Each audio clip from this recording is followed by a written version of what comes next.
Do you feel him, sir? Hello everyone and welcome to a fantasy booking video where today I'm going to be booking, in the fantasy terms, wowee, the retirement of John Cena. Now, do I think that WWE did a fantastic job? No. Do I think that there's any perfect way to really make John Cena's retirement go, well, perfectly? No.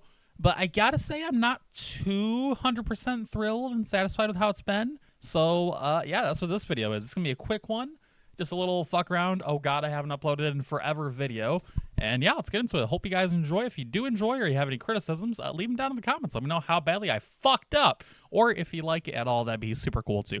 Okay, let's get into it. So for this, we're going to go all the way back to July 6th of 2024, being Money in the Bank, where John Cena announces his 2025 retirement. I do think that him announcing it very ahead of time is a really good time for him to properly, just do that announcement, have it put out into the world and make sure that it's done. There's plenty of time for WWE to start raising rumors, start getting stuff going oh, who's he going to face in his last run? Stuff like that. I think that was very smart, whether that was intentional or what. I mean, it's WWE. What's intentional, what's not intentional at this point? Who really knows? One of the biggest things I'm going to be doing with this booking video, though, is having Cena actually show up quite a fucking lot. I hate this idea with everything oh, Cena, we have to use him sparingly. He's a big commodity. We have rare events. Only this show, not that show. This show. Fuck you. Go 3 hours this way to go to this show. No, none of that. First time we're gonna have him show up, I can't actually remember off the top of my head without stopping the recording and googling if he did or not. He's gonna show up at August 3rd at SummerSlam. He's gonna show up to SummerSlam to do some in-between match talking, and note that the Intercontinental title is all he needs for a Grand Slam. Let's start setting the scene for Cena's retirement run way earlier than just oh, he's going to be in the Royal Rumble. Again, I could be wrong off the top of my head. I have a script for the booking, not so much exactly what Cena was doing bit by bit. Stay with me here. So Cena will show up at ringside at that August 3rd SummerSlam for the IC title match, and afterwards he's going to congratulate Braun Breaker, the Intercontinental Champion, and Braun Breaker's going to be oh, cool, that's John Cena. I'm going to spear the shit out of him. This, of course, will set up a match for August 31st Bash in Berlin. It's going to be Cena versus Braun Breaker for the Intercontinental Championship, where Braun Breaker is going to retain over John Cena. At the post-show conference, John Cena is going to put over Braun and say he's the future of the WWE, all that nice stuff. Braun really brought the fight, and I thought that I could get things done, but not quite. But hey, there's still plenty of gas, still plenty of a run left in me. Let's keep this run going. That kind of thing. We are going to have Cena take a little bit of time off before October 7th, where Cena's going to cut a promo about looking forward to his retirement year and possibly facing opponents he's never faced off against, or maybe only faced a couple of times, which prompts Finn Balor to come out. Finn comes out and says, John Cena, you're past your heyday. Fuck you, I'm Irish. You couldn't beat me if you tried. And the match starts immediately where Cena squashes Finn Balor. Next week on October 14th, it's going to be John Cena versus JD McDonough, which is booked by Adam Pearce. And it's sort of Cena, hold on. Let's see if we can get some matches in before the retirement run really starts. Judgment Day, they don't like you. Cena's okay. Jobber squash time. Cena squashes JD and gets jumped by Carlito, and we have another match announced, this time for Crown Jewel. November 2nd, Crown Jewel, we get the first of several little rematches and special matches, in my opinion. Yes, I'm counting Carlito match as a special match. Who remembers the John Cena-Carlito rivalry? I do. It was okay. It was fun. So November 2nd at Crown Jewel, Cena's going to beat Carlito and then solo the Judgment Day after to send the crowd happy with a whole little hey guys, you want to see me solo an entire fucking stable? It's not burying, I promise, moment. John Cena's then going to take a couple months off, and we're going to get into 2025 at the January 6th Raw, where Cena announces his Royal Rumble entry before being interrupted by the New Day, which sets up a tag match for next week. Xavier and Kofi are going to be well, Cena, you're on your retirement run. All your old friends, your allies, they're retired or they're busy. Who do you possibly have that can help you? January 13th rolls around, and guess what? His partner is Jey Uso. They beat the New Day. Cena yeets all over the place. It's a great time. February 1st at the Royal Rumble, Jey still wins the Royal Rumble, and Cena does his little ramp sit of shame. You know the one, the WrestleMania post-Rock match sit down of, oh man, that thing. At the post-show conference, John Cena puts over Jey Uso and announces an entry into the Elimination Chamber. You see him do a little bit of a weird silence, but it's not too noticeable unless you're a fucking nerd. He kind of looks off to the side a little bit, straight face, serious-looking John Cena face, and he gets back to it hey, did you guys enjoy the match tonight? A couple weeks later, it's the February 14th SmackDown, and Cena shows up, talks big, my time is now. The Chamber's going to be my time. And Solo Sikoa says, nuh-uh, says he is in the chamber. We're going to have Solo Sikoa replacing Logan Paul. The full Elimination Chamber is going to be mostly a John Cena Greatest Hits Chamber, but Solo Sikoa's in there too. It's going to be Punk, Cena, Solo Sikoa, Seth Rollins, The Miz, and Randy Orton. John Cena and Solo Sikoa then have a match later in the night, and at that point, Jacob Fatu attacks Cena after the match. Next week on SmackDown, we're going to have John Cena and Jacob Fatu have a little match there. Cena wins. Then he solos the not-so-bloodline because, hey, it's a great time to have Cena solo every stable because Super Cena is alive and well. Fast forward to March 1st, the Elimination Chamber. Randy Orton is going to win the Elimination Chamber. Cena is very pissed off. Post-show conference shows a little bit of anger, but a whole I'm still positive about WrestleMania thing. We come to March 7th SmackDown where John Cena's seen talking with Nick Aldis about, like, come on, one more chance to get in the WWE title match. Come on, I want it. The fans want it. You know, this is face Cena, but he's kind of doing a little bit of like, hey, come on, man. I'm John Cena. Give it to me. Nick Aldis, of course, says, LOL, no, but here's this. And he books John Cena versus The Miz in a contender match for the U.S. title. There's also going to be a title match for the U.S. title between LA Knight and Shinsuke Nakamura, where LA Knight is going to beat Shinsuke in that main event. After LA Knight wins that title, we have John Cena come out, and we have a little bit of face-off, because, Cena's going to beat The Miz, obviously. And while LA Knight and John Cena are facing off, Jacob Fatu is going to come out and attack both of them. March 14th SmackDown, we're going to have Jacob and Solo, mostly Jacob, seen beating the brakes off of Shinsuke Nakamura, The Miz, John Cena, and LA Knight throughout the night. I'm talking after their matches, in backstage segments. Somebody is going to be interviewed, like DIY is going to be getting interviewed backstage. And you're just going to see John Cena getting the shit beat out of him in the back area. Nick Aldis at some point in the night says, hey, what the fuck, this has got to stop. Books John Cena versus Jacob Fatu next week, where if Jacob Fatu wins, he gets into the U.S. title match for WrestleMania, which is, at this point, LA Knight defending the U.S. title against John Cena. March 21st SmackDown, we have Jacob Fatu beating John Cena and setting up a triple threat at WrestleMania between LA Knight, Jacob Fatu, and John Cena for the United States title. Fast forwarding a little tiny bit right to WrestleMania Night 1, Jacob Fatu is going to beat John Cena and LA Knight to win the United States title. I think this would not only be a great way to use Cena at WrestleMania without having to give him a win. Also, it just gives Jacob Fatu his WrestleMania moment. We can protect LA by having Cena take the loss, because Cena is someone who can take losses and not be diminished, whereas LA Knight, please, for the love of God, don't make him take the pinfall. Make him just not be involved in the result. It's slightly less bad. Once again, we get the John Cena sad on the ramp, everybody pointing to laugh at the big Cena man, Fruity Pebble fuck. The post-show conference, Cena is completely quiet when he comes out. Like, have him sit down for a good, 45 seconds. A minute, just kind of looking around, and he shrugs, and he's like, just couldn't get it done. And then he's like, I don't know, man. This year it's all about last chances, little things here and there. I am looking forward to what the future holds. He's all smiles. He's happy. It's like, all right, what do you got for us, Cena? A couple nights later is the Raw after WrestleMania, and Cena shows up all smiles, shaking hands with Adam Pearce. He's the newest Raw signee, Hot Agent Cena. Main event set via a John Cena favor. It's John Cena versus Dominic Mysterio for the Intercontinental title, which Dominic Mysterio won off Braun Breaker at WrestleMania. Dominic Mysterio retains the title because of Judgment Day buffoonery. Cena goes just a little apeshit, going after the entire Judgment Day, and AA and Carlito through both tables. John Cena is fired up. This is not heel John Cena yet, but Cena is very fucking pissed off. So pissed off, in fact, that the next week he jumps Dominic Mysterio backstage. Cena is pissed. He's very angry. Put a little fucking anime forehead throbbing thing of anger. You know the one that's like a weird plus sign? That thing. Is Cena angry? And Pierce is like, okay, John Cena, Jesus Christ, please don't kill my Intercontinental Champion. That would suck. Okay, you got another shot at Backlash. How about that? We come to May 10th at Backlash, where John Cena is going to beat Dominic Mysterio for the Intercontinental title, becoming a Grand Slam champion. And Cena is just so happy that he decides to AA Dominic Mysterio in the middle of the ring after the match. And then he throws Dominic Mysterio outside of the ring and AAs him through a table. For fun! Why not? I'm John Cena and your ass is grass. At the post-show conference, John Cena is overly happy and smiley. He's having a great time. Everything is great. I'm John Cena, and I'm the best. A couple nights later on Raw, Dominic Mysterio gets a rematch, and he beats Cena clean. No Judgment Day buffoonery, no heel Cena things yet. Cena is still a face. He's just a little fucky.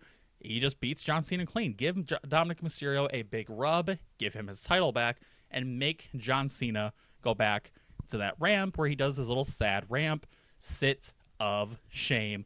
God, I fucking love this picture of John Cena sitting on the ramp like a sad little baby. It's the best. John Cena tries to go apeshit, starts punching the fuck out of Dominic Mysterio. Again, this still isn't quite, heel Cena. It's just like, hey, Cena, what the fuck are you doing? To which Jey Uso decides to ask that question by coming out and going, hey, John Cena, what the fuck are you doing? I'm Jey Uso. I'm the crowd favorite. Cena relents. Jey Uso's like, all right. Dominic Mysterio tries to jump Jey, but Jey gets to jump on him, super kicks him, yada yada. Jey starts to yeet all over the place, and John Cena is stood behind Jey while Jay's on the top rope. He's got that look in his eyes. John Cena's got that old ruthless aggression look in his eyes, but he doesn't do anything about it. He just waves it off, kind of shakes his head, starts smiling, and he poses up on the ropes opposite Jey with a shrug and the John Cena finger circles. About half a month later, it's June 2nd, and we get the announcement that John Cena is going to face AJ Styles in a World Heavyweight title contenders match. AJ is backstage. He's feeling fired up. He's recently won some matches against some real top talent, and him and Cena have a quick little moment where it's like, hey, Cena, good to see you again, buddy. Remember when I beat the shit out of you? And Cena's all smiles, nodding, saying hi. It's good to see you. Then John Cena beats AJ Styles in that main event to get the World Heavyweight title shot at Money in the Bank. But I haven't mentioned who the World Heavyweight Champion is. That World Heavyweight Champion is Jey Uso, who still beat Gunther back at WrestleMania to win the title. So, Money in the Bank comes. Jey Uso beats John Cena to retain. And after the match, Jey Uso kind of helps Cena up. He's like, hey, Cena, it's all good. We're good, right? You're my boy. You're my bro. Shakes Cena's hand. Cena shakes his hand back. They have a little moment. And John Cena yeets all over the place with Jey. It's a great time. Until John Cena kicks Jey Uso and his little Usos. Can you tell at this point in the video that I'm a fucking Adam Blampied fan? Because I have a lot of his mannerisms. It's kind of funny. Kind of stupid. Yeah, John Cena turns heel by kicking Jey Uso right in his little super kickers. He hits Jey Uso with not one, but two attitude adjustments and starts doing little yeets over Jey Uso. When Sami Zayn comes out and says, hey, dude, what the fuck is going on? And guess what happens to Sami Zayn? 2 AAs. John Cena has officially turned heel. The crowd are pissed. Jey Uso is laid out, and now Sami Zayn is a victim of circumstance. Guess what else is happening at Money in the Bank? Cody Rhodes, who won the WWE title back at Mania, is defending the title belt, and he loses the title. Who does he lose it to? He loses it to Randy Orton. Randy Orton now has 16 world title reigns. A couple days later, it's June 9th for Raw. John Cena drops his first heel promo. Basically the same shit as IRL. Focus on anything to get number 17. He's got a game plan, he has a mission, and he's not letting anyone get in the way. Sammy comes out and says, Cena, this is not the way you want to do it. Come on, John, you're better than this. I remember the John Cena who accepted my open challenge acceptance, really, because you're the one who put it out, John, for the U.S. title back in the day. I remember coming out there and facing the real John Cena, the proper John Cena. And Cena's like, hey, Sammy, go fuck yourself. Main event set for that Raw, and it's Sami Zayn versus John Cena. Cena beats the fuck out of Sami Zayn. I'm talking the NXT Championship match between Kevin Owens and Sami Zayn, where instead of 1 million power bombs, it's 1 million AAs. After a certain point, Kevin Owens comes out after to save Sami. Let's just pretend in this timeline that Kevin Owens did get absolutely fucking demolished and injured. Even after everything that Kevin Owens tries to do, John Cena still manages to take Kevin out with an AA, and John Cena stands tall at the end of the night. We go to June 28th at Night of Champions, and Cena is going to beat Kevin in a submission match. We get Kevin doing a sharpshooter for the pop, though, because, come on, we love Kevin Owens doing little tributes to fellow Canadians. Also at Night of Champions, we're going to have Cody Rhodes in the rematch against Randy Orton, but Cody is going to fail to win back the title from Randy Orton. July 4th SmackDown, it is time for Cena to come out really happy heel time and says he deserves a little something for his hard work. He beat Sami Zayn and Kevin Owens. He deserves a world title shot against the WWE champion, Randy Orton. So, of course, he calls out Randy Orton, but instead of Randy, he gets Cody Rhodes, saying Cena can't cut a line. Cody's pissed off that Cena's taking what he sees as the easy way out in terms of his journey to a possible title shot. He is incensed. Cody is fired the fuck up. Nick Aldis, of course, sees money signs and makes a match for Saturday night's main event XL. It's going to be Cody Rhodes versus John Cena, #1 contenders match for the WWE Championship. July 12th is Saturday night's main event XL. Cena is going to beat Cody and become the #1 contender for the WWE title. Then between July 12th and August 3rd, between those days, basically Saturday night's the main event in SummerSlam, Cena and Orton are going to have a couple promos, contract signing. Orton's going to be like, Cena, you know, as much as you're a bad guy, as much as you want to pretend to play the villain, you and I both know who the real villain has been over the years. You and I both know that I, the Viper, the Legend Killer, have much more of a sadistic streak in me. You can't beat me, John, especially not how you are right now. Then August 3rd comes. It's night 2 of the first ever 2-night SummerSlam, and John Cena beats Randy Orton in the main event to win the WWE Championship and break the record, number 17. Now, you might be thinking, why didn't I just do this at WrestleMania? Why didn't I just peter this out to have the big WrestleMania moment? Well, A, because I can't think of that without thinking of the awful Travis Scott moment. God, I fucking hate Travis Scott wrestling. Why were you there, Travis Scott? And that's kind of partially ruined it for me. And also, I think that the SummerSlam this year was all right. It was okay. It was a pretty solid match and all. But SummerSlam needs a huge moment if it's going to be a 2-night thing. And in my eyes, I mean, a title change as well as a record break, that feels proper fucking huge. So, John Cena's a 17-time world champion, and the next SmackDown on August 8th, he holds a giant fuck-off heel celebration. I'm talking fireworks, ribbons. He has legends in the ring. He has Ric Flair there. Hulk Hogan is there. All these legends and former WWE champions are there against their will as John Cena celebrates and has a great time. But there's one person missing, John Cena says. He says, where is the cerebral assassin? He calls Triple H out to the ring. Trips comes out, congratulates John, something. Oh, I wish you did it differently. You're kind of on the wrong path, but I can't just not respect the record. And Cena takes offense to that. He's like, Trips, you don't get it. Mr. Triple H, Paul H. Levesque, I'm the fucking GOAT. I'm the best. What do you mean? You want to fight about it? Cena grabs Triple H by the throat. Triple H pushes Cena off, gets in his face like, if I didn't have a pacemaker, I'd be kicking your ass. And it looks like Cena is about to beat the brakes off of Triple H. But who comes out but CM Punk? Now, at this point, CM Punk's currently drafted to Raw. But Punk comes out and he's like, listen, John, I was back there, but this is ridiculous. What kind of coward are you going after Triple H? Me and Triple H were able to fix our issues, but how come you're all of a sudden acting like you're the best in the world? You're not the best in the world, even if you break that record. I am. You want to fight someone? How about you fight me?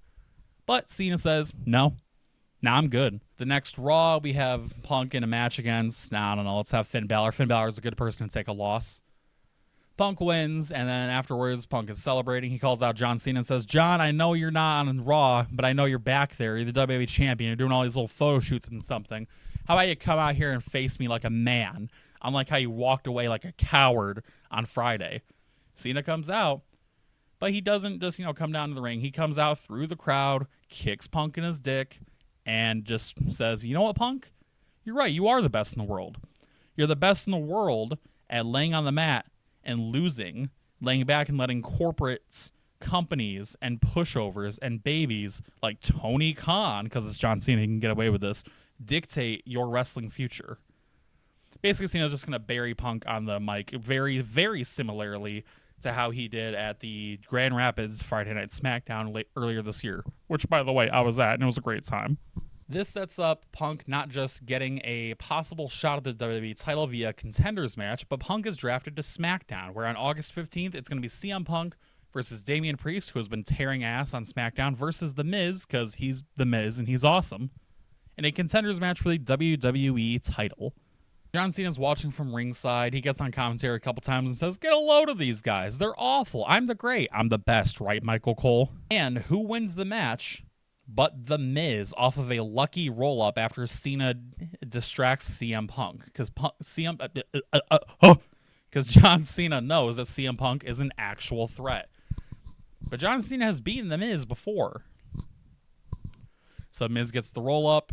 Cena beats CM Punk down on the outside of the ring real quick while Miz watches and goes, haha, get a load of that guy. And then Cena grabs the mic and says, Miz, buddy, why don't we do it right now? Miz, being the stupid little dumb fuck baby he is, accepts the match for right now, and he gets squashed by John Cena, who then says, now I can go fuck off for a while, LMAO. Upcoming Raw, Cena comes out on Raw and basically just talks down on Punk more, saying, you really thought this CM Punk was going to get a shot at my title? You really thought that CM Punk was going to be the hero of the story? He's not the hero. I'm the hero. I'm the best. And then John Cena says, well, I've done my contracted need to be out here, show up on every show, sell some merch, because yes, in this timeline, Cena's also getting the every special city has a special Cena shirt thing. And he goes to his hotel room. But guess who's waiting in his hotel room? It's CM Punk, who casually beats the shit out of John Cena. I'm talking hotel trays. I'm talking throwing him onto the bed and hitting a flying elbow from the desk. Do some real creative, cool, funny stuff in the hotel room. At the next SmackDown on August 22nd, Nick Aldis makes it official in a backstage segment with CM Punk and says that later on in the night, he's going to book John Cena versus CM Punk for the WWE title at Clash in Paris. August 31st at Clash in Paris, John Cena beats CM Punk, but Cody comes out afterwards to stop the beatdown that's happening to Punk because lol, Punk loses.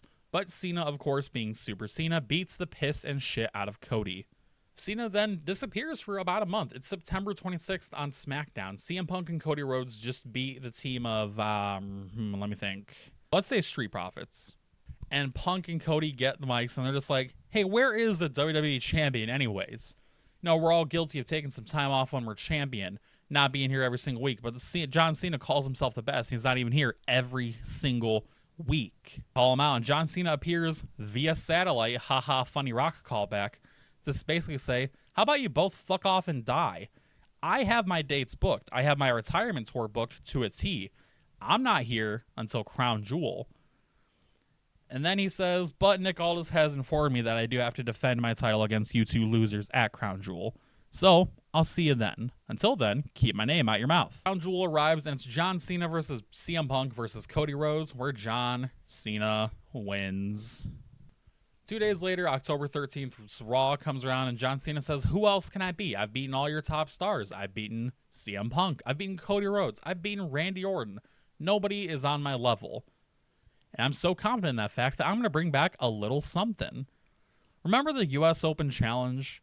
Remember the nobodies I beat back then? How about I beat another nobody?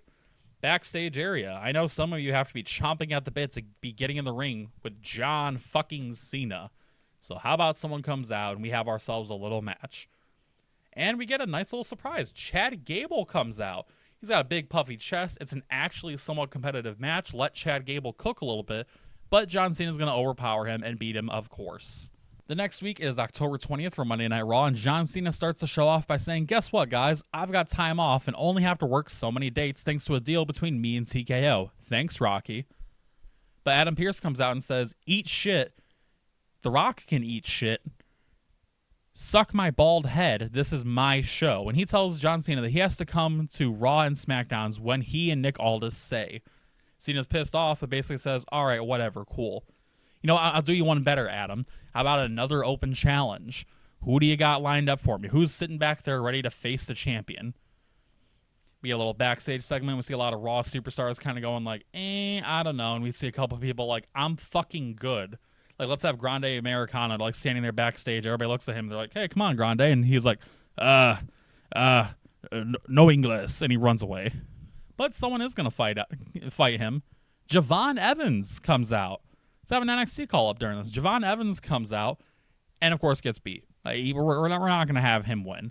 Of course, after the match, Javon Evans takes a couple AAs. John Cena standing in the ring, yells at the hard camera. We can all hear it at home because camera audio. Who is going to stop me? I'm the best. Until you hear a certain person's music. Say his name and he appears. I can't sing this in tune. Clap, clap. It's Joe Hendry. A fun fact I should mention at this point. At this point specifically, I wrote this back in April. So currently he's either going to be still full WWE or he's lost the TNA title. Let's just pretend he's full WWE by now. Lol. Joe Hendry comes out to the ring. He's doing the wave. The crowd loves it. John Cena just stares at him. Doesn't say a word. Doesn't even shrug at him. Just walks past him. hard bumps him in the shoulder like he doesn't even see Joe Hendry, because John Cena is going to put over some TNA nobody. Next week, October 27th, Raw comes around. Hendry and a few other people are in the office, and they're supporting Joe Hendry. It's people who Joe Hendry have faced in NXT, or the rare couple other times that Joe Hendry has been in WWE at this point. And they're like, come on, man, come on, give him a shot. And Adam Pearce is like, okay. You can have a shot, but you have to earn it like everybody else. You're not a WWE guy, after all. You're a TNA guy. You got to earn your spot around here.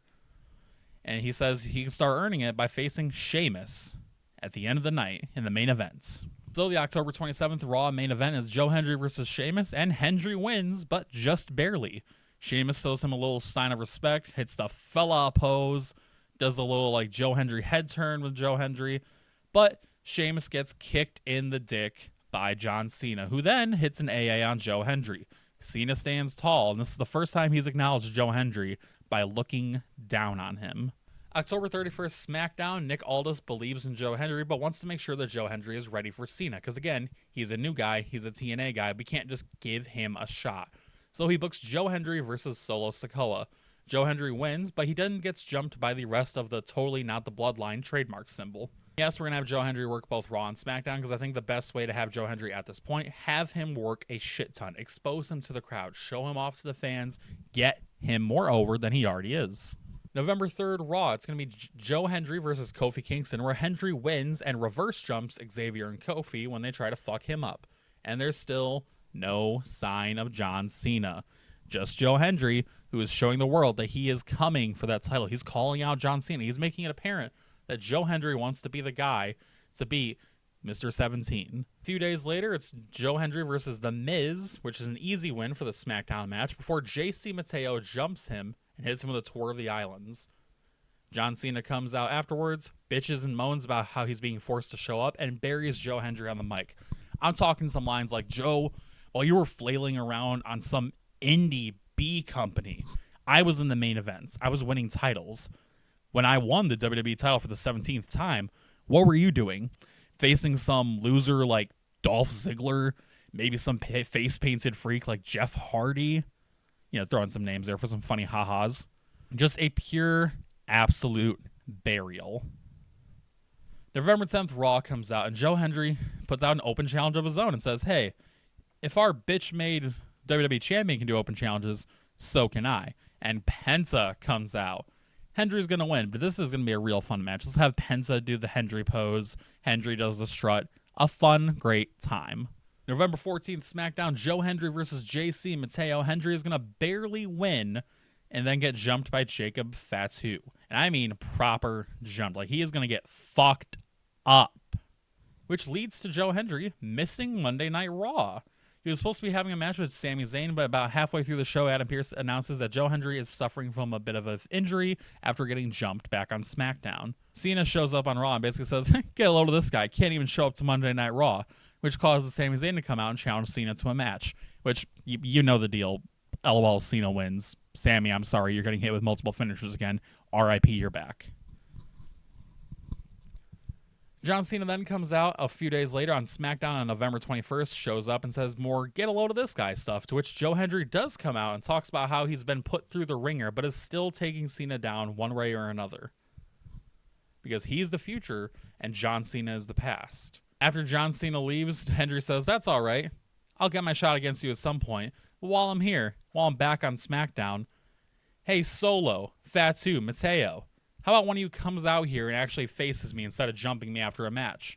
Fatu takes the challenge and then takes the loss against Joe Hendry, which causes Cena to come out, hit Joe Hendry with one AA, but fuck up the second, where Joe Hendry manages to hit his finish on John Cena and stand tall, if even just for a moment. Finally, we are at the November 29th Survivor Series, and finally, Joe Hendry has earned a shot against John Cena for the WWE title. Hendry hits his finisher, Cena kicks out. Cena hits his finisher, Hendry kicks out. Cena puts him in the STFU. Hendry fights out of it. Hendry almost gets counted out, but gets back in the ring. John Cena hits a double AA. Hendry kicks out an avalanche AA. And Hendry gets pinned. Post pay-per-view conference, and Joe Hendry is out, dropping a promo of the year, talking about how he fought against the best and brightest that WWE has to offer. How he came from TNA wrestling to show the world that he had a shot at Cena. And while he came up short, he still fought true and he fought proud. Cena comes out and once again buries Joe Hendry. He's like, yeah, indie jobbers, am I right? Anyways, I have a special pay-per-view coming up on December 27th, the final countdown. To which Joe Hendry says, you know what? You think you can come out here and just talk over me again? Be a big bully again, Cena? What if we ran it back one more time? Huh? But Cena says, actually, I beat you. I don't have to run it back with you. To which Triple H comes out and says, actually, nerd emoji, I run this shit. It's happening one more time. Joe Hendry versus John Cena for the WWE title. Weeks leading up to December 5th, we're going to have John Cena and Joe Hendry face off against other people in matches on the lead up. We're going to have Cena face the likes of, let's have him face a face-turned Braun Breaker. Let's have Joe Hendry face The Miz. Let's have Joe Hendry face Finn Balor while John Cena faces Kevin Owens. Then on December 19th, Monday Night Raw, we're going to have Joe Hendry and Sheamus versus Drew McIntyre and Finn. Hendry and Sheamus get the win, but Cena jumps Hendry and Sheamus after the match, and then jumps Drew and Finn. He takes out everybody. Cena is desperate. He's incensed. He goes on a tirade saying, nobody is taking this title from me, and nobody can do anything about me. I'm going to retire with this title, and on January 1st, I'm going to leave WWE with this title. Real champion, blah, blah, blah, blah, blah. The final SmackDown before the final countdown, we have John Cena and Joe Hendry in a heavily security-filled ring doing one final promo battle. It's Joe Hendry doing the classic come-up pay-per-view promo. It's John Cena trying his best to bury him, trying his best to get a reaction out of the crowd because he knows that the crowd hates him. But Joe Hendry just keeps firing back, saying this and that. No, I'm actually going to give you the details. Joe Hendry tells Cena that you have been a coward your entire title run. You have done nothing but back away from challenges. You have done nothing but take the easy way out. At Final Countdown, you and me are going to fight for that title. And I'm not only going to walk away as champion, but you're going to walk out of WWE as a loser. And the WWE universe is going to see you for what you really are, John Cena. This gets intense, and John Cena and Joe Hendry break past security. They start fighting each other. John Cena starts taking out security. Joe Hendry starts taking out security. They are fighting. The entire locker room comes out the back. Everyone is trying to separate them to no use. But Nick Aldis and Adam Pearce come out, and they're like, you know what? You two, we're going to make this match even more substantial. You two are going to face off in a last man standing match. And now here we are at Final Countdown. John Cena defending the WWE Championship against Joe Hendry in a last man standing match. And this match is brutal. Let's deck out the arena in John Cena merch. Cardboard cutouts of him all over the stage. Let's make the ring have maybe not something as obnoxious as like a face of John Cena on the ring map, but something like that. There are people in the front row. John Cena's old opponents. Randy Orton's in the front row. We have Carlito, we have Triple H, we have Shawn Michaels, we have Rey Mysterio, all these legends watching the front row. We have commentary from CM Punk, because CM Punk is just a great commentator in general, and I think he would really lend a fantastic voice to this. And the match is insane. John Cena throws Joe Hendry off the stage with an AA. Joe Hendry cracks Cena over the head with a chair shot. John Cena can afford the $500,000 fine, don't worry about it. These two go absolutely fucking crazy. At one point, John Cena hits Shawn Michaels with a punch, but Shawn Michaels hits Cena with a super kick just to fuck with him. But then legends on the heel side of things come over. And we start seeing some quick little moments between the legends, kind of Avengers Endgame style, like that one WrestleMania match between, I don't know, Cody Rhodes and Roman Reigns. It was pretty fun. But during all the melee, all the quick little finisher moments that these old men can barely do because they're old and rickety and creaky, we see Joe Hendry in the middle of the ring, and he hits Cena with his finisher, kick out. John Cena is put into a sleeper hold, but Cena fights out of it. He hits Joe Hendry with an AA, but Joe Hendry kicks out, and then Joe Hendry gets up to his feet. Punch. A punch from Cena. A punch from Joe Hendry. back and forth until Joe Hendry reverses a punch, and then he gets Cena up on his shoulders and hits John Cena with an attitude adjustment. And then he lifts Cena up, puts him into position, and hits his own finisher. 1, 2, 3. Joe Hendry is your WWE champion, and he has unseated John Cena. And at the final countdown, at Cena's last pay-per-view, at Cena's last chance to etch his name into history and walk out of WWE as the WWE champion, the last real champion, he has lost. And that is the end of John Cena. Now, at this point, Joe Hendry could go down any path. He could face anyone. I feel like at this point, we could have Damian Priest come into the WWE title picture. We could have Jacob Fatu. We could have a lot of people come in and face Joe Hendry. Now, I don't want Joe Hendry to hold the title for like 2 years, a year, or whatever. He can lose the title eventually, but I think this is a really great moment to not only get Joe Hendry over even more to the WWE audience, but just to provide a surprise, genuine surprise, shocker end for John Cena's WWE title. And Cena will come back, of course. He will come back and be announced for the Hall of Fame, because if John Cena's not a first ballot Hall of Famer, I don't know who is. Have Cena do a couple appearances before WrestleMania in the Hall of Fame ceremony. Apologize. Make good. Put over Joe Hendry on the microphone and say, you were right. I was a coward.